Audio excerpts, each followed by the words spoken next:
Today, we're going to be talking about one of the most underappreciated, essential, and not quite as boring as you think it is topics: the lowly, humble cash reserve. I'm Bjorn Amundsen with Quarry Hill Advisors, and I'm here to help you make smart decisions with your money. Please be sure to like, subscribe, and comment with any questions on our video here. So cash reserves, what is it? Well, it's money that's going to be there when all else fails. It's the money that when everything's going wrong, you still have something to grab onto. Investor Bruce Berkowitz called his cash his financial Valium. It just prevents worry. It's money that's going to be there if you have a job loss, or if your roof fails, or if you're me, it would be the cash that's there when you think you're going to fix your gutters for $5,000, but it turns out you need new roof, new soffits, and you need to paint all the new woodwork, which of course means you might as well paint your whole house. And that $5,000 expense turns into $40,000 in just a few months. All right, we want to have a lot of cash available, but how much do we really need? This is something where I have a lot of clients come in with a really small cash reserve, and then I have other clients where they have hundreds of thousands of dollars and maybe sometimes even millions of dollars as their cash reserve. So it can be way too large or way too small. You can go wrong here. If it's too small, it's not there when you need it in the emergency. And if it's too large, well, then you're just losing out to inflation and you're losing out to opportunities.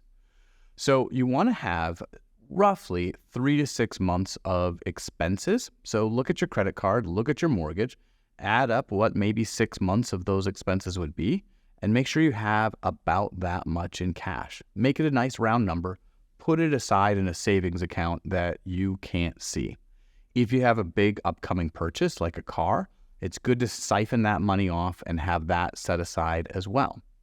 You should err on the low side if you're currently paying off debt. So I'm not going to have a full 6 months of cash if I am in credit card debt. I'm going to have the minimal there while I get the credit card debt paid off. If you are maybe a single income family, well, then in that case, you might want to have the full 6 months. You probably don't have a lot of flexibility. You've got one job, you can't lose that job, so we got to make sure that we have a lot more leeway there. I would also err on the low side for things that maybe you should think of as like a once-in-a-decade opportunity. So maybe it's buying a new house. Maybe it's a stock market crash. Maybe it's the opportunity to buy a business. So the cash reserve is there and is also there to be used for those opportunities strategically. Those opportunities don't come around very often. So you want to just make sure you've got the cash available to take advantage of them, and also so that you have some safety in place. Next question people ask is, where do I keep the cash reserve? And you'll get some crazy ideas there, right? Where I'll have someone walk in where their cash reserve is actually just an individual stock, probably their employer, because we all love our employer so much, right? Or maybe it'll be Bitcoin. Well, if you didn't notice, Bitcoin really fluctuates a lot. I've even had people try to use their home equity line of credit as their cash reserve. The problem is the bank can come and close that on you just when you need it. So all those things are a good buffer, but they don't really work very well as a financial Valium or money that's going to be there when all else fails. So I'd recommend making sure, yes, have all of those contingencies in place, but also have your cash reserve set aside. You're going to want to have it in something ultra safe, which to me means an FDIC insured account. Almost all bank accounts are going to be FDIC insured up to $250,000 for an individual or $500,000 if it's joint.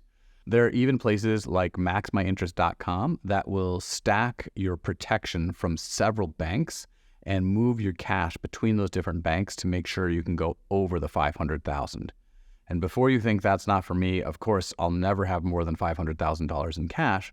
Well, just imagine you sell a house or something like that, and temporarily you're sitting with a couple of $100,000 cash. So now that you have your cash set aside in some sort of a cash account that's really safe, the next thing to do would be to try to get some interest on it. Long gone are the days where you didn't get any interest in your cash. Now, cash actually pays some interest.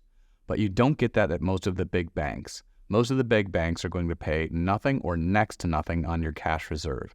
There's a lot of online banks where you can go and for little fees or no fees at all, set up an online account and get something around 4% per year right now in February of 2024. Another good option is a money market account. Money market accounts are flexible. You can withdraw and put money in anytime you want.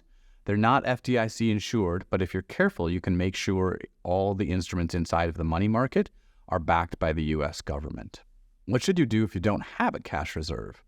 Well, that's a problem we want to fix. And if there's something you can sell easily to get that in place, maybe there's a car you don't care about or something like that, great, go ahead and get it in place.